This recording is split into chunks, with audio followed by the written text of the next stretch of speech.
Bonjour et bienvenue sur cette première vidéo de la chaîne Art de Geek dans laquelle nous allons voir comment réaliser cette superbe station météo connectée.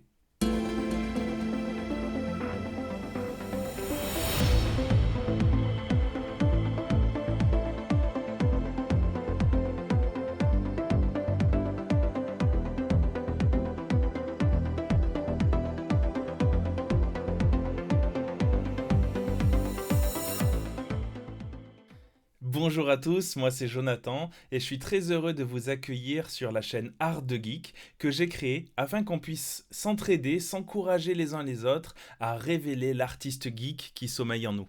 Et oui, pourquoi?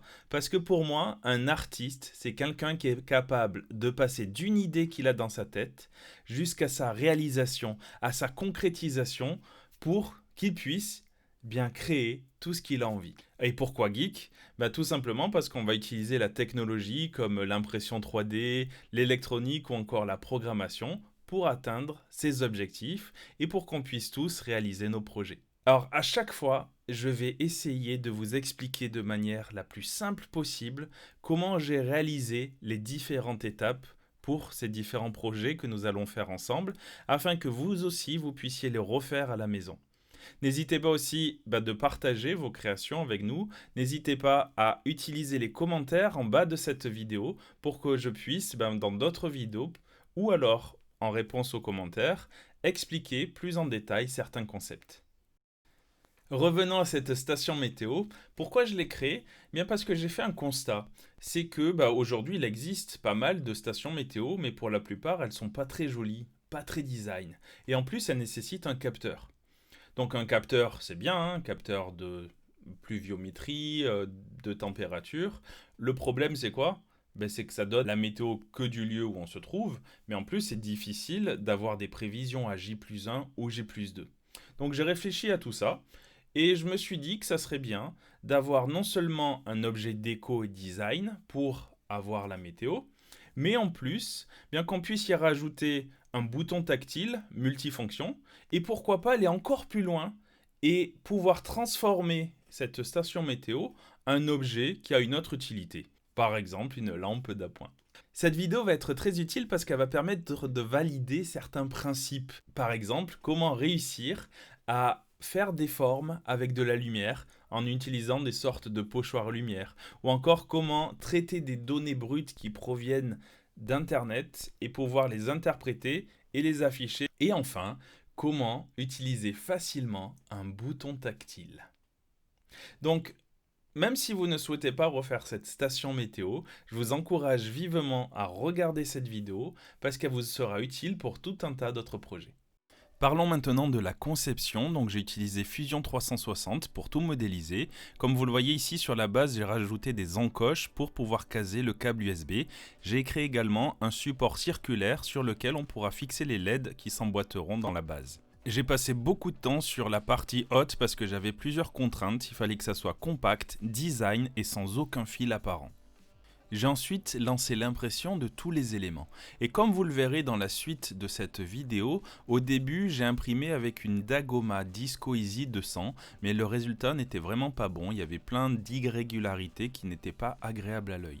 Comme vous le voyez sur cette vidéo là tout de suite, ensuite j'ai investi dans une Prusa i3 MK3S et le résultat était exceptionnel, très joli, avec une superbe gestion des ponts.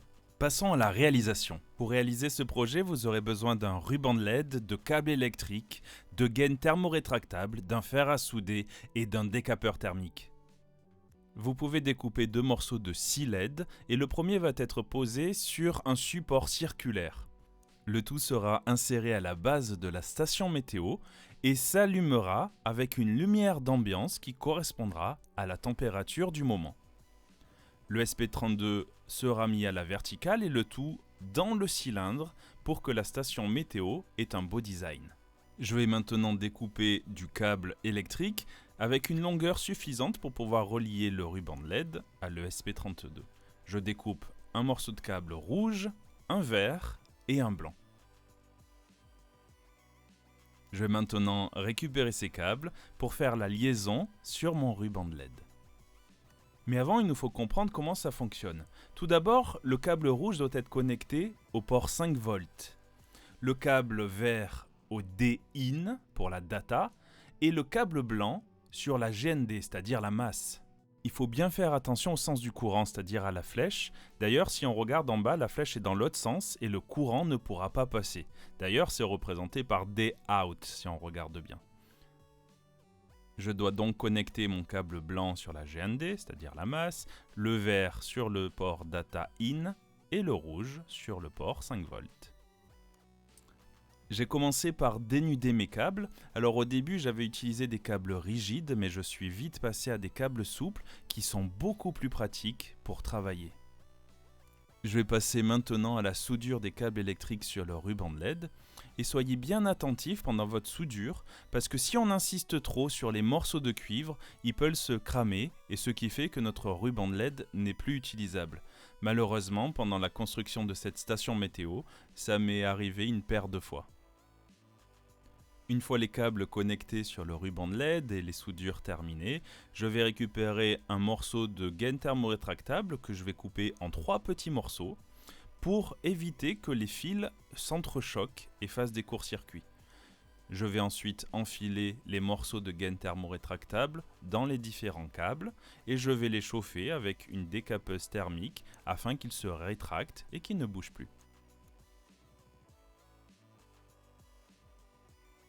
Une fois terminé, je peux faire la même chose avec le deuxième morceau de LED. Et voilà!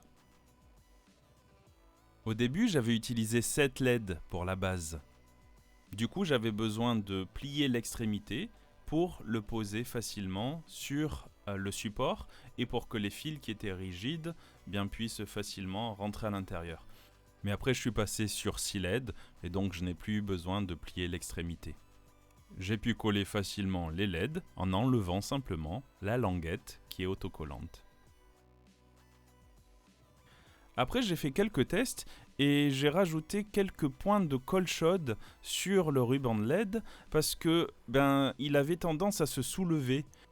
J'ai donc rajouté quelques points de colle sur le ruban de LED, mais j'ai fait attention à le mettre dessus et pas en dessous parce que sinon il ne s'emboîtait plus dans la base. Une fois bien solidifié, je l'enfile dans la base, je l'aligne bien correctement et ensuite je rajoute d'autres points de colle chaude à différents endroits pour éviter que le support se soulève quand je vais bouger ma station météo. Je passe ensuite à quelques tests sur un Arduino Uno et un petit code que j'ai fait rapidement pour juste vérifier que le ruban s'allume correctement. Et je suis content parce que ça a marché du premier coup sans aucun problème. On va devoir aussi coller un petit peu le SP32 pour pas qu'il bouge quand on le connectera avec le port micro USB. Donc je rajoute des points de colle chaude à l'arrière pour pas que ça gêne. Voici les différentes pièces que j'ai imprimées pour l'écran avec les projecteurs qui seront situés à l'arrière et par-dessus il y aura l'écran qui agit un peu comme une sorte de pochoir à travers laquelle la lumière va passer. J'ai ensuite un support dans lequel je vais pouvoir emboîter l'afficheur 4x7 segments et le tout sera collé pour former un seul et unique écran qui sera visible en façade. Le tout sera emboîté dans le cylindre. Maintenant, je vais passer au collage des différentes pièces et pour cela, je vais utiliser de la super glue pour pas que ça bouge et pas que j'ai de problème par la suite. Pour rappel, j'utilise la colle chaude uniquement si par la suite je veux pouvoir décoller mes pièces comme le SP32 et pouvoir l'utiliser sur un autre projet. Mais là, c'est pas le cas, donc je vais vraiment mettre de la super glue. Par contre, faites juste bien attention à bien tout aligner, sinon il faudra réimprimer toutes les pièces. Ensuite, je vais devoir fixer les projecteurs.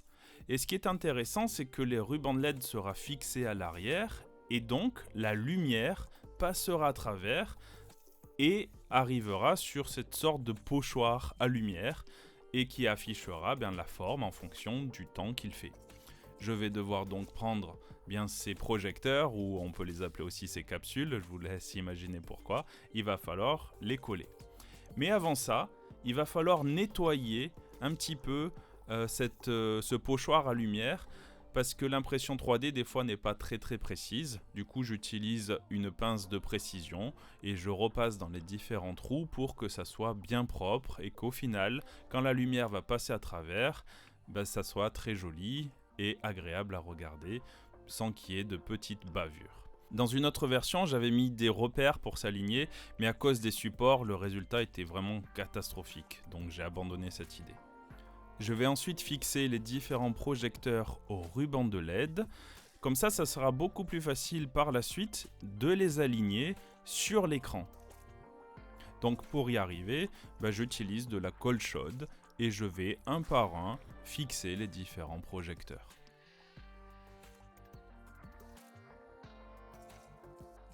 Une fois terminé, je vais emboîter l'écran dans le cylindre en suivant les guides et en faisant attention que la colle n'a pas débordé et donc empêche le passage.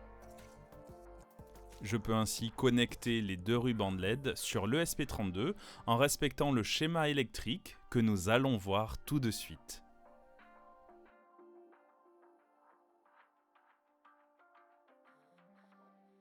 Je vais vous expliquer maintenant comment connecter entre eux les différents composants électroniques, afin de bien comprendre les liaisons qui sont faites entre elles, afin que vous puissiez vous aussi réaliser le schéma électronique de cette station météo connectée. Voici les différents composants électroniques qui vont composer notre station météo. Nous avons ici notre afficheur des pictos, c'est-à-dire les icônes qui vont représenter un soleil, un nuage, la neige, etc. Ici, nous avons notre afficheur de température, c'est-à-dire c'est celle qui va mettre une lumière d'ambiance en fonction de la température et qui sera au niveau de la base de la station météo. Ici, nous retrouvons notre afficheur 4x7 segments qui va permettre d'afficher la valeur de la température. Et ici, notre bouton qui sera recouvert d'aluminium pour le rendre tactile. Bien entendu, tous ces composants vont être reliés à l'ESP32 qui va contrôler le tout. Alors voyons ensemble le schéma. Commençons par le plus simple, c'est-à-dire le bouton tactile. Le bouton tactile sera relié à un port qui reconnaît le toucher tactile, c'est-à-dire un port touch sur l'ESP32. Le port 4 est un port qui permet d'être sensible au toucher. Je relie donc le bouton tactile au port numéro 4. Passons maintenant aux deux rubans de LED et commençons par l'afficheur des pictos. Il faut savoir que sur le SP32, il n'y a qu'un seul port qui va délivrer un courant de 5 volts. Nous allons devoir nous débrouiller pour relier les deux ports 5 volts des deux rubans de LED sur celui-ci. On va relier maintenant le D-in de l'afficheur picto au port 22 de l'ESP32 et le D-in de l'afficheur des températures au port 23. Tout comme pour le port 5 volts, nous allons relier les GND des deux bandeaux de LED à un seul port GND. Et c'est tout pour nos rubans de LED. C'est vraiment très facile. Passons maintenant au plus compliqué, c'est-à-dire l'afficheur 7 segments. Il faudra vérifier si votre afficheur 7 segments est à anode ou à cathode commune, c'est-à-dire si toutes les anodes des différentes LED sont reliées entre elles ou si toutes les cathodes sont reliées entre elles. Pour ma part, j'utilise un afficheur 7 segments à cathode commune. Sur un afficheur 7 segments, il va y avoir des ports qui vont permettre de contrôler les différents segments. Par convention, on les appelle A, B, C, D, E, F, G et DP pour le point. Je vais donc faire la liaison. Étant donné la configuration de l'ESP32, j'ai mis les ports A, B, C, D, E ici et F et G ici, en sachant qu'on n'utilisera pas le port DP parce qu'on n'a pas besoin du point dans notre configuration. Alors je peux commencer à relier. Je vais relier le port A au port 34, le port B au port 35, le C au port 32, le D au port 33, le E au port 25, le F au port 18 et le G au port 19. Maintenant, je vais relier les 4 digits, c'est-à-dire ce qui permet d'éclairer les 4 chiffres. Je relie le premier au port 26, le deuxième au port 27, le troisième au port 14 et le quatrième au port 12. Et bien entendu, je ne dois pas oublier de rajouter des résistances sur les nombres, sur les digits. Alors je vais utiliser 4 résistances de 220 ohms. Par convention, on utilise des résistances de 330 ohms, mais pour avoir un affichage plus puissant qui va passer à travers l'écran, eh bien je préfère utiliser des résistances de 220 ohms. Ces résistances, je vais les rajouter sur chaque port des digits. Sur le port 1, sur le port 2, sur le port 3 et sur le port 4. Ainsi, je pourrai avoir bien un courant qui sera réduit à l'entrée des LED pour ne pas les griller. Je vous laisse faire une pause sur la vidéo afin de bien mémoriser ce schéma électronique qui vous sera utile durant le montage et pour faire correctement vos soudures. J'ai utilisé des connecteurs Dupont avec une pince à sertir pour pouvoir se connecter plus proprement à l'ESP32. Je suis ensuite passé à la soudure de mes câbles électriques sur l'afficheur 4x7 segments en n'oubliant pas de mettre les résistances aux bons endroits. Une fois terminé, je fais passer tous les câbles à travers le support. Pour rendre le bouton tactile, je l'ai enveloppé d'un morceau de feuille d'aluminium alimentaire. Je l'ai ensuite plaqué pour qu'il soit bien lisse sur une de ses faces. Le principe sera d'y connecter un câble électrique qui passera par le trou situé sur le sommet du cylindre. Ensuite, j'ai voulu souder ce câble au bouton, sauf que on ne peut pas souder sur de l'aluminium. Je l'ai donc scotché proprement en veillant à ce qu'il y ait un bon contact. J'ai collé le tout avec un pistolet à colle afin que ça soit bien fixe et que quand on mette le doigt dessus, le bouton ne remonte pas. Pour la partie programmation, j'ai utilisé Platform.io sur VS Code et j'ai configuré les librairies dont j'avais besoin. Or, pour avoir plus d'informations sur Platform.io, je vous mets un lien vers des super tutoriaux de la chaîne de Tommy Desrochers qui explique très bien comment utiliser Platform.io, mais aussi comment configurer un ESP32 afin d'y intégrer une page web. Je vous mets tout ça dans la description. Vous pourrez modifier le code pour configurer votre capteur 4x7 segments, à savoir s'il est à anode commune ou à cathode commune. C'est un petit réglage que vous pouvez faire facilement. Vous pouvez également modifier le nom de votre réseau Wi-Fi et le mot de passe pour que ça se connecte correctement à Internet. Si vous le souhaitez, vous pouvez utiliser cssgradient.io pour modifier les couleurs d'ambiance qui s'affiche en fonction de la température. Pour ceci, vous réglez les couleurs comme vous souhaitez. Vous allez récupérer le code rouge, vert, bleu et vous allez pouvoir le placer au niveau de la LED pour laquelle vous souhaitez modifier la couleur. En vous rendant sur l'adresse 192.168.0.8, vous allez accéder à une page de configuration contenue dans l'ESP32 et vous allez pouvoir configurer votre ville.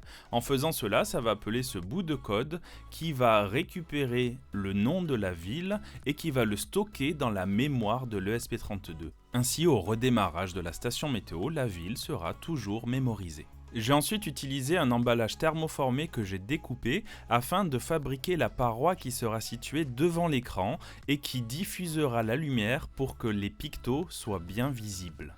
J'ai ensuite poncé le tout, excepté la partie qui sera en face de l'afficheur 7 segments.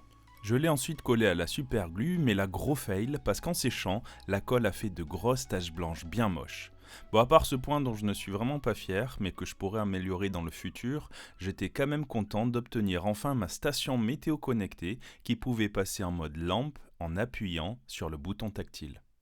Merci énormément d'avoir regardé cette vidéo. Alors moi je suis très content du résultat.